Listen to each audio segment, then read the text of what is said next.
ಯಾವುದೋ ದಾಖಲೆಗಳನ್ನು ಮುರಿಬೇಕು ಅಂತ ರಾಜಕೀಯ ಮಾಡಲಿಲ್ಲ. ಕಾಕ್ತಾಳೀಯ ಬಂದಿದೆ ಅಷ್ಟೇ. ಸೊ ದೇವರಾಜ ಅರಸರವರು ಎಷ್ಟು ವರ್ಷ ಮಾಡಿದ್ದಾರೆ, ಎಷ್ಟು ದಿನಗಳು ಮಾಡಿದ್ದಾರೆ ಅನ್ನೋದು ಗೊತ್ತಿರಲಿಲ್ಲ. ಇವತ್ತು ದೇವರಾಜ ಅರಸರವರ ಜನರ ಆಶೀರ್ವಾದದಿಂದ ಅದನ್ನು ಮುರಿತಕ್ಕಂಥ ಅವಕಾಶ ಸಿಕ್ಕಿದೆ. ನನಗೆ ಸಮ ಮಾಡ್ತಕ್ಕಂಥ ಅವಕಾಶ ಸಿಕ್ಕಿದೆ. ನಾಳೆ ಆದರೆ ಅದು ಬ್ರೇಕ್ ಆಗುತ್ತೆ. ಗೊತ್ತಿಲ್ಲ ನನಗೆ. ನಾಳೆ ಬ್ರೇಕ್ ಆಗುತ್ತೆ. ಇದು ಪರಿಪೂರ್ಣ ಅವಧಿ ಮುಗಿಸ್ಬಿಟ್ಟು ಮತ್ತೊಂದು ದೊಡ್ಡ ಇತಿಹಾಸ ಸೃಷ್ಟಿ ಮಾಡ್ತೀರಾ? ಇದು ಪರಿಪೂರ್ಣ ಅವಧಿ ಮುಗಿಸಿ ಇತಿಹಾಸ ಸೃಷ್ಟಿ ಮಾಡ್ತೀರಾ? ಅದು ಮತ್ತೆ ಅದು ಹೈಕಮಾಂಡ್ನವ್ರು ತೀರ್ಮಾನ ಮಾಡೋದು. ಹೈಕಮಾಂಡ್ನವ್ರು ಯಾವಾಗ ತೀರ್ಮಾನ ಮಾಡ್ತಾರೆ ಅಂತ ಗೊತ್ತಿಲ್ಲ. ವಿಶ್ವಾಸ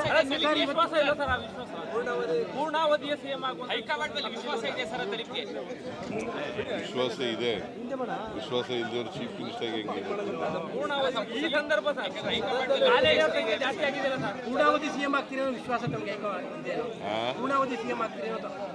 all depend upon high command's decision.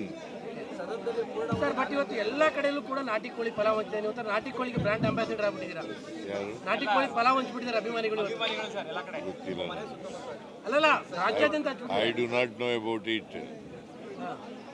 ನನಗೆ ಗೊತ್ತಿಲ್ಲ, ಮತ್ತೆ ಯಾರು ಮಾಡ್ತಾ ಇದ್ದಾರೆ ಅಂತಲೂ ಗೊತ್ತಿಲ್ಲ. ಅಲ್ಲ, ನಿಮಗೆ ಗೊತ್ತಾಗಲ್ಲ ಸರ್. ನಾನು ಹಳ್ಳಿಯವನಲ್ವಾ. ಸಾಮಾನ್ಯವಾಗಿ ನಮ್ಮ ಹಳ್ಳಿನಲ್ಲಿ ನೆಂಟರು ಬಂದಾಗ ಮಾತ್ರ ನಾಟಿ ಕೋಳಿ ಕುಯ್ಯೋರು, ನೆಂಟರುಗಳು ಬಂದಾಗ.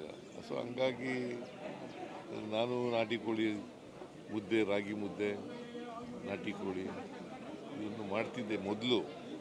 ಈಗಿಲ್ಲ, ಈಗ ಕಡಿಮೆ ಆಗಿದೆ. ಬಟ್ ಈಗ ನೀವು ನಾಟಿ ಕೋಳಿಗೆ ಬ್ರಾಂಡ್ ಅಂಬಾಸಿಡರ್ ಆಗ್ಬಿಟ್ಟಿದ್ದೀರಿ ಊಟಕ್ಕೆ.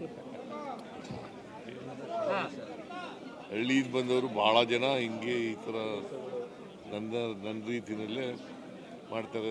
ನಾನು ಚೀಫ್ ಮಿನಿಸ್ಟರ್ ಆಗಿರೋದ್ರಿಂದ ಸ್ವಲ್ಪ ಜಾಸ್ತಿ ಇದಕ್ಕೆ ಪ್ರಚಾರ. ರಾಜಕಾರಣ ಖುಷಿ ಕೊಟ್ಟಿದೆ ಸರ್. ಇಷ್ಟು ವರ್ಷದ ರಾಜಕಾರಣ ಖುಷಿ ಕೊಟ್ಟಿದೆ ಸರ್ ಅಂತ ತೃಪ್ತಿ ಇದೆಯಾ? ಖುಷಿ ಇದೆಯಾ? ತೃಪ್ತಿ ಇದೆ. ಯಾಕೆಂದರೆ ಜನರಿಗೆ ಕೆಲಸ ಮಾಡೋದೇ ಖುಷಿ.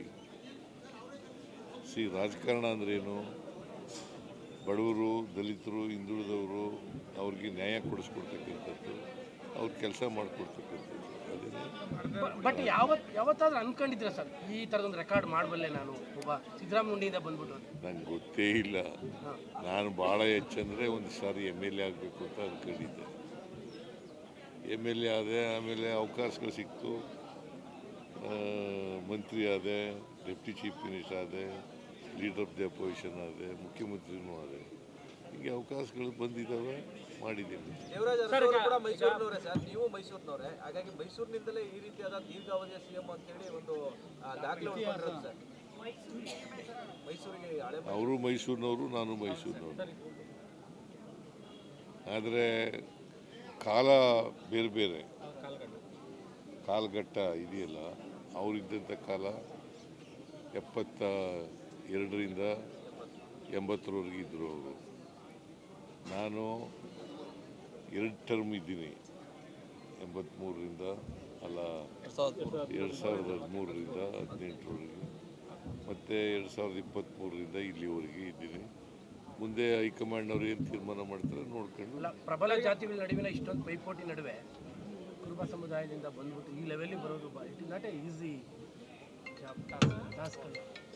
ಜನರ ಆಶೀರ್ವಾದ ಅಂತ ಹೇಳಿದ್ನಲ್ಲ ಸರ್. ಈಗ ರಾಜಕಾರಣದ ಪ್ರಮುಖ ಘಟ್ಟದಲ್ಲಿದ್ದೀರಿ, ಜನಕ್ಕೆ ನಾನು ಇನ್ನೂ ಮಾಡಬೇಕು ಇಂಥದ್ದೊಂದು ಪ್ರಮುಖವಾದ ವಿಚಾರಗಳನ್ನ ಇಟ್ಕೊಂಡಿದ್ದೀನಿ. ನೋಡಪ್ಪ, ಸಮಾಜದಲ್ಲಿ ಇನ್ನೂ ಅಸಮಾನತೆ ಇದೆ.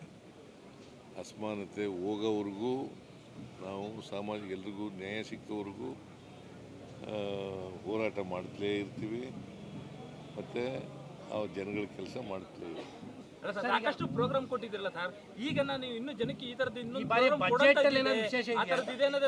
ಮೈಸೂರಿಗೆ ಅಥವಾ ರಾಜ್ಯಕ್ಕೆ ಹೊಸ ಈ ಬಾರಿ ಬಜೆಟ್ನಲ್ಲಿ ಬಂದ ಮೇಲೆ ನೋಡಿ. ರಾಜ್ಯಕ್ಕೆ ಬಳ್ಳಾರಿಯ ವಿಚಾರದಲ್ಲಿ ಈಗ ಏನಾದ್ರು ಪ್ರತ್ಯೇಕ ತನಿಖೆಯ ವಿಚಾರದಲ್ಲಿ ತೀರ್ಮಾನ ಆಗ್ತಾ ಇದೆ. ನಾನು ಇವ್ರ ಜೊತೆ ಹೋಮ್ ಮಿನಿಸ್ಟರ್ ಜೊತೆ ಮಾತಾಡ್ತೀನಿ. ಗೊತ್ತಿಲ್ಲ ನನಗೆ. ಈಗ ಇನ್ವೆಸ್ಟಿಗೇಷನ್ ನಡೀತಾ ಇದೆ. ಸೊ ಇನ್ವೆಸ್ಟಿಗೇಷನ್ ನಡೆದು ಈಗ ಕೆಲವ್ರನ್ನೆಲ್ಲ ಅರೆಸ್ಟ್ ಮಾಡಿದ್ದಾರೆ.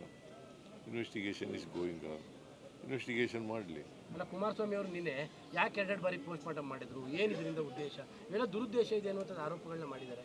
ಸಿಬಿಐ ತನಿಖೆ ಯಾವಾಗಲೂ JDSನವರು BJPಯವರು ಕಾನೂನು ರೀತಿ ಮಾತಾಡಲ್ಲ, ಅವ್ರು ರಾಜಕೀಯವಾಗಿ ಮಾತಾಡಲ್ಲ. ಅವ್ರು ರಾಜಕೀಯವಾಗಿ ಹೇಳಿದ್ದಾರೆ, ನೋಡೋಣ. ಸರ್, ನಿನ್ನೆ ವೇಣುಗೋಪಾಲ್ ಅವ್ರನ್ನ ಭೇಟಿ ಮಾಡಿದ್ರಿ. ವೇಣುಗೋಪಾಲ್ ಅವರು ವೇಣುಗೋಪಾಲು ಇದರಿಂದ ವಯನಾಡಿಂದ ಈ ಕಡೆ ಬಂದು ಬೆಂಗಳೂರಿಗೆ ಹೋದರು, ಬೆಂಗಳೂರಿಂದ ಡೆಲ್ಲಿಗೆ ಹೋದರು. ಹಾಗೇ ಮೈಸೂರು ಬಂದ್ರಲ್ಲ, ಭೇಟಿ ಮಾಡೋಣ ಅಂತ ಮಾಡಿದ್ದೆ. ಪುನರಚನೆ ವಿಚಾರ ಈ ಸತಿ ಏನಾದ್ರು ಮಾತಾಡ್ತೀರಾ ಸರ್ ಡೆಲ್ಲಿಲಿ? ಸಂಪುಟ ಪುನರಚನೆ ವಿಚಾರ ಏನಾದ್ರು ನೋಡೋಣ, ಅವ್ರು ಕರೀಲಿ ಮಾತಾಡ್ತಾರೆ. ಸರ್, ಈಗ ಭೋಗದಿ ಪಟ್ಟಣ ಪಂಚಾಯತ್ ಒಂದು ಹುಡುಗ ಕೆಲಸ ಮಾಡ್ತಿದೆ ಸರ್. ಕೇರ್ಗಳ್ಳಿಯಲ್ಲಿ ಕಲುಷಿತ ನೀರು ಸೇವನೆ ಮಾಡಿ ಒಂದು ಹುಡುಗ ಸತ್ತೋಯ್ತು. ಅದಕ್ಕೆ ನೀವು ಕೆಲಸ ಕೊಡ್ತೀನಿ ಅಂತ ಟ್ವೀಟ್ ಮಾಡಿ ರಿಲೀವ್ ಮಾಡಬೇಕು ಅಂತೇನೋ ಇದಾಗ್ತಿದೆ. ಇಲ್ಲಿ ಯಾರು ಡಿ ಸಾಲುಂಡಿ ಹುಡುಗ ಸರ್, ನಮ್ಮ ಗಮನಕ್ಕೆ ತರ್ತಾ ಇದೀವಿ ವಿಚಾರ. ಹುಡುಗ ನೋಡೋಣ, ನಾನು ವಿಚಾರ ಮಾಡ್ತೀನಿ.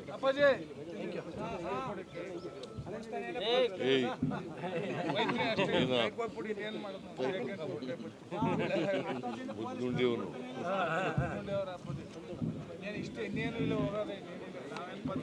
Thank you. ಫೋನ್ ಇರ್ತದೆ ಮನೆ ಗ್ರೂಪ್